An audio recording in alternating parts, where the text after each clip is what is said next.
We got the batteries hooked up, gas can hooked up.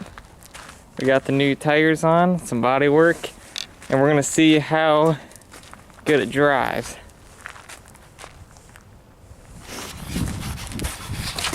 Start her up here.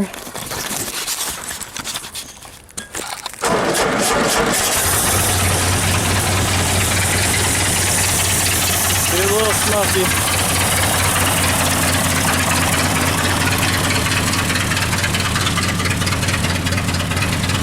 A lot of smoke, actually. Oh yeah.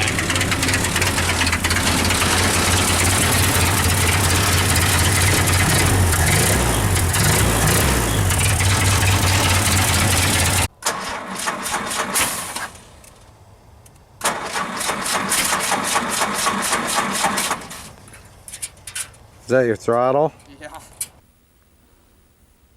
Here's the sub Jeep before we take it apart.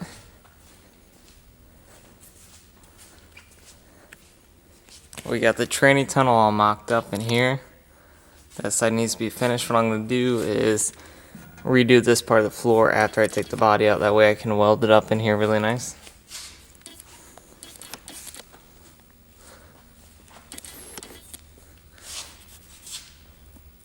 And that's what the finished side looks like. And all this is weld nut behind the bolts right here, so it comes out nice and easy. I figure I have this apart in about, 3 hours.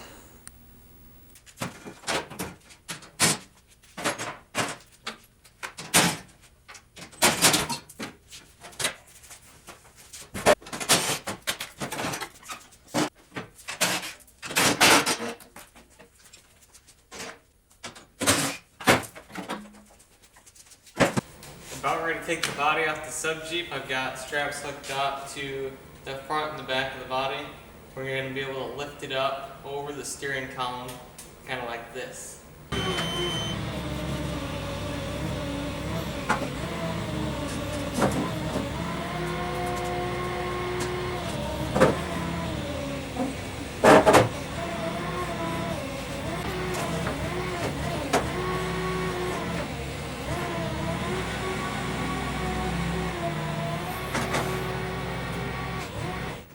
There she is. Little bare bones. Got the body off the sub. And this thing's actually not held in too difficult. They made motor mounts for it right here. This piece right here is a modification. This is the original motor mount for the L-head engine. So we just had to unbolt the motor mounts there. The tranny's held in with a bolt, one right there, one on the other side. Same motor mount on the other side, and cut the exhaust off, and this whole thing will come up. You can see right here, the radiator is actually hooked up to the engine, which is pretty neat. So that's what makes it a power pack, is the radiator, the engine, tranny, transfer case, all is one piece. Ooh, I wonder if this was a factory piece of wood.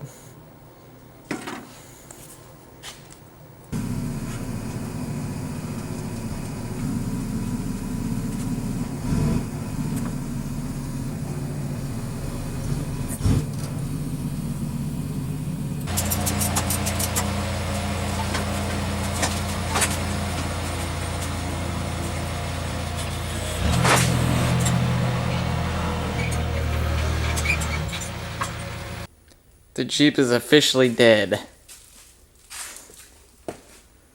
There's the front axle.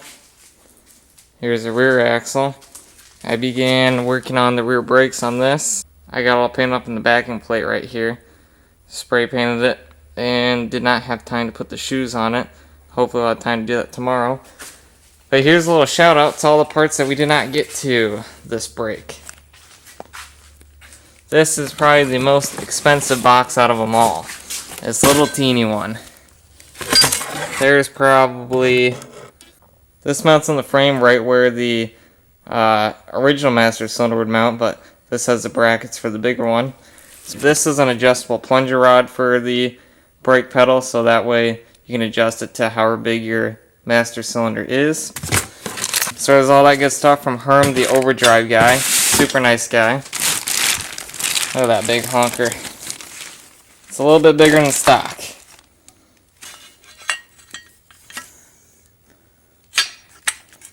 So that slides in there somehow. I have not read my instructions yet. So I think all in all I'm going to have about $225 on the dual master cylinder parts, but it's worth more than my life, so that's good. Here are gaskets for the mutt, exhaust, and intake manifold. I think these are just the exhaust manifold, but I'm doing that so that's completely waterproof. I know there's a little bit of a leak on it when I was driving it last, so that's good. A lot of these parts came from a Rock Auto. The stuff, since I'm going to front disc brakes, I got these brake pads for that. That's just AutoZone, but off of Rock Auto you can get these for like $10. It's pretty cheap. That's like $7 shipping. Here's the rear wheel cylinder. So that should fit right in alright.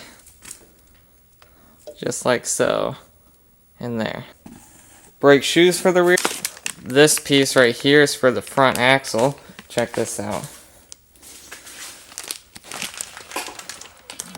There's what the current one looks like. See, it's all worn out and it's got this gap right in there, which is no good. So that's what this one is going to solve. Ooh,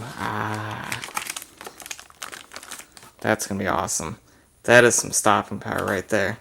These are so much nicer in the mud because they don't get, you know, the drums get packed full of mud. These wipe right off. So that's going to be good. You know, we're all about the safety. Here's a wheel spacer for the front wheels. You need a 1/4 inch spacer for the front wheels if you're going with the disc brakes because of the offsets. There's the other one. This is for the front disc brakes. This is what the caliper bolts onto. So you bolt this onto the hub. Caliper bolts up here. And that's how you hold all that on. Look at that. That's a monster right there. This is off a 1970 Chevy C10. And these are all remans. I think I paid $30 a piece for these, which is a pretty good deal. So we got one for the left, one for the right. Here's some miscellaneous stuff for the shovel and axe. All the brackets for the side on there. Oil filters for the engine. Here's a pressure plate. We did not get all the parts in for the clutch system, so I didn't even mess with this. This is the same one that's used on a CJ2A, same one that's used on a mutt. Just small little 3-fingered pressure plates. They were pretty good though. Then last but not least, we have the shovel and axe. That's when you're out in the woods, someone's giving you trouble. For when the Toyotas get stuck. Just dig them out a little bit. And there we have it. There is the mess that was the Jeep.